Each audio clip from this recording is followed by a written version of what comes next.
Halo, Tachihao, wo shi Niko. Di dua video sebelumnya, kita ada coba untuk berkenalan dengan menyebutkan nama, umur, tempat asal, tempat kerja, dan juga hobi.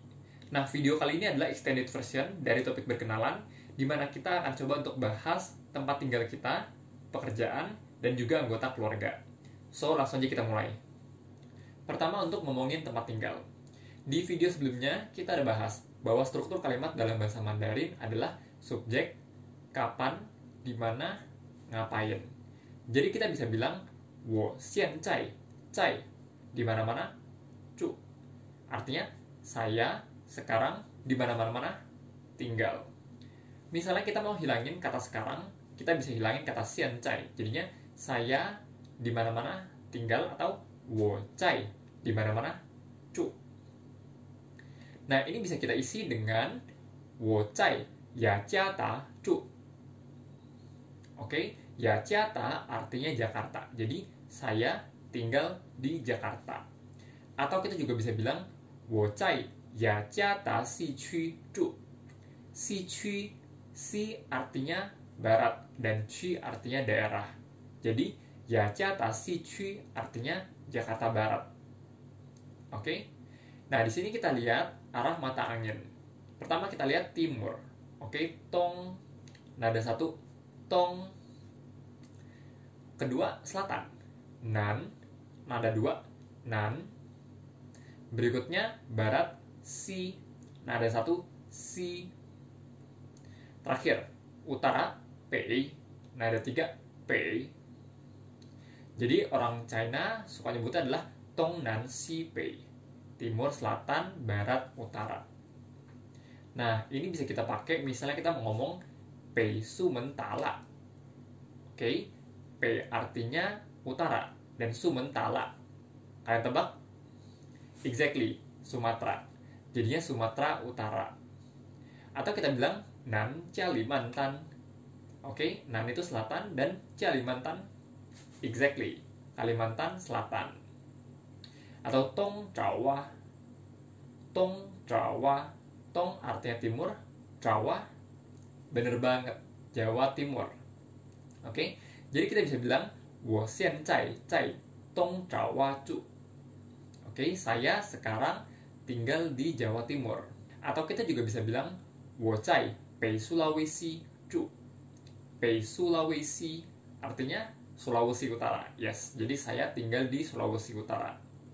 Atau misalnya kita mau ngomong saya tinggal di Jawa Tengah. Gimana? Yes, wo zai zhong Jawa zhu. Zhong artinya tengah, jadi zhong Jawa artinya Jawa Tengah. Nah, jadi ini adalah struktur kalimat formalnya. Saya di mana, ngapain. Oke, kita lihat lagi di sini. Saya tinggal di Jalan Veteran nomor 64, Semarang, Jawa Tengah. Oke, nah kalau untuk bahasa ngobrol, kita bisa bilang wo zhu zai. Oke, saya tinggal di gitu. Jadi strukturnya agak kebalik sedikit. Nah, dalam bahasa Mandarin ketika kita nyebutin alamat yang lengkap, itu kita akan mulai dari lokasi yang paling gedenya dulu. Oke. So di sini adalah Jawa Tengah, Zhong Jawa. Oke. Next, yang agak kecil sedikit Semarang, San Paulo. Berikutnya Jalan Veteran, Veteran Lu. Oke. Dan terakhir nomornya 64 号. Oke, jadinya adalah 我住在中Jawa San Paulo Veteran Lu 64 号. Oke, lu adalah jalan. Jadi basically kita bisa pakai lu untuk semua jenis jalan. Tapi ada lagi tace atau jalan arteri gitu. Misalnya kita mau bilang jalan Sudirman, oke, gue bakal bilang Sudirman tace. Kenapa? Karena sepengetahuan gue, hampir di semua kota di Indonesia jalan Sudirman itu selalu jalan arteri atau jalan gede. Jadi gue akan ngomong Sudirman tace. Oke, dan how adalah nomor. Oke, kita lihat sekali lagi. Wo zhu zai zhong Jawa San Paulo Veteran Lu 64 号. Kita ulang sama-sama.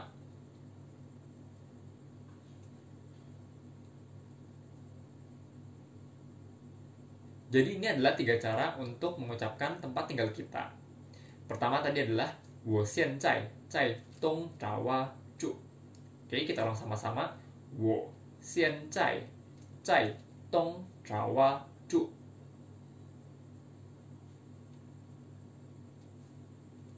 Oke, atau kalau nya kita hilangin jadinya 我在北苏拉威西住.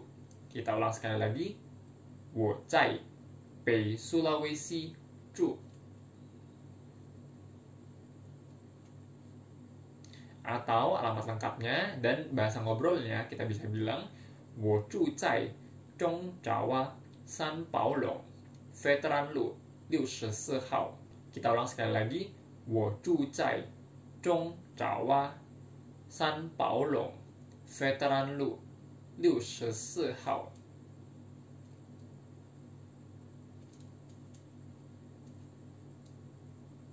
Oke, untuk angka kalian bisa cek di video sebelumnya ketika kita ngobrolin tentang umur. Nah, gantian kalau kita mau nanya tempat tinggal orang, kita cukup nanya dengan 你在哪里住? Oke, kamu tinggal di mana? Nah, berikutnya untuk ngomongin pekerjaan. Kita bisa bilang 我是一个销售. 是 di video sebelumnya kita udah bahas artinya adalah. 一个 artinya sebuah, tapi dalam konteks ini adalah seorang. 销售 artinya salesman. Jadi 我是一个销售 artinya saya adalah seorang sales. Nah, ini adalah struktur kalimat lengkapnya. Tapi biasanya untuk ngobrol kita akan bilang 我是个销售. Saya adalah seorang sales. Jadi i-nya dihilangin. 我是个销售. Nah, di sini kita akan lihat beberapa contoh pekerjaan. Pertama kita lihat 学生. 学生 artinya pelajar. Kita ulang sama-sama. Nada 2 dan nada 1. 学生 artinya pelajar. Berikutnya 大学生. Nada 4, nada 2 dan nada 1. 大学生 artinya mahasiswa. Berikutnya 会计. Nada 4 dan nada 4. 会计 artinya akuntan. Berikutnya 工程师. Nada 1, nada 2, nada 1. 工程师 artinya adalah engineer atau teknisi. Berikutnya 经理. Nada 1 dan nada 3. 经理 artinya manajer. Terakhir 银行家. Nada 2, nada 2, nada 1. 银行家 artinya adalah banker. Jadi kalian bisa langsung masukin pekerjaan ini untuk menggantikan kata 销售 di atas. Misalnya kita bilang 我是个学生 artinya saya adalah seorang pelajar. Atau kita bilang 我是个银行家 artinya saya seorang banker. Berikutnya untuk ngomongin tentang keluarga kita. Kita bisa bilang dengan 我有一个哥哥. Di sini gue mau bahas sedikit tentang 一个. Oke? I artinya satu, oke, adalah nada 1 sebenarnya. Tapi ketika ketemu dengan ke, dia akan berubah menjadi nada 2. 一个. Oke? Jadi kalau ketemu dengan nada 4, i akan berubah menjadi nada 2. 一个. Oke? 我有一个哥哥. Nah, di sini kita lihat sedikit tentang anggota keluarga. Oke? Sebelumnya kita udah lihat papa. Artinya papa. Oke? Nada 4 dan nada kosong. Papa. Berikutnya mama. Oke, nada 1 dan nada kosong. Mama.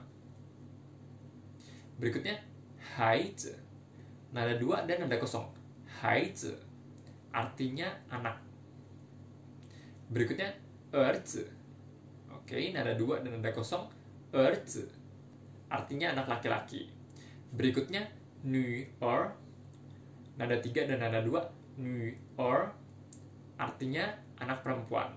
Jangan lupa kata 女 ngomongnya harus monyong. Berikutnya 哥哥. Nada 1 dan nada kosong. 哥哥 artinya kakak laki-laki. Oke. Berikutnya 弟弟. 弟弟 nada 4 nada kosong. 弟弟 artinya adik laki-laki. Next 姐姐. Nada 3 dan nada 1. 姐姐 artinya kakak perempuan. Dan 妹妹 nada 4 dan nada kosong. 妹妹 artinya adik perempuan. Jadi kita bisa langsung masukin aja ke dalam kalimat di atas. Misalnya kita bilang 我有一个哥哥2个弟弟和1个妹妹. Oke, artinya saya punya seorang kakak laki-laki, 2 adik laki-laki, dan 1 adik perempuan. Oke. Nah, berikutnya kalau kita mau ngomong kakak perempuan saya punya 2 anak. Kira-kira gimana? Yes, kakak perempuan saya kita bisa bilang 我的姐姐. Oke. Kakak perempuan saya 有2个孩子. Nah, kita ulang lagi yang atas. 我有一个哥哥2个弟弟和1个妹妹.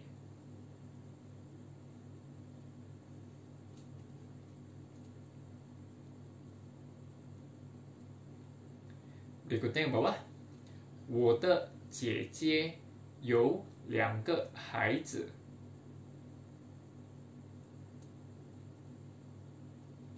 Nah, itu tadi caranya untuk menyampaikan tentang tempat tinggal kita, pekerjaan, dan juga tentang anggota keluarga kita. Kalau masih ada nada atau pengucapan yang bingung, kalian bisa cek di video pertama gue, di mana gue menjelaskan tentang pengucapan dan nada. Karena nada dan pengucapan itu adalah salah satu yang paling penting dalam bahasa Mandarin. So, that's it for today guys. Di video berikutnya, kita akan coba untuk ngomongin tentang angka. Jangan lupa subscribe supaya kalian bisa keep updated dengan video gue yang terbaru. 谢谢，再见。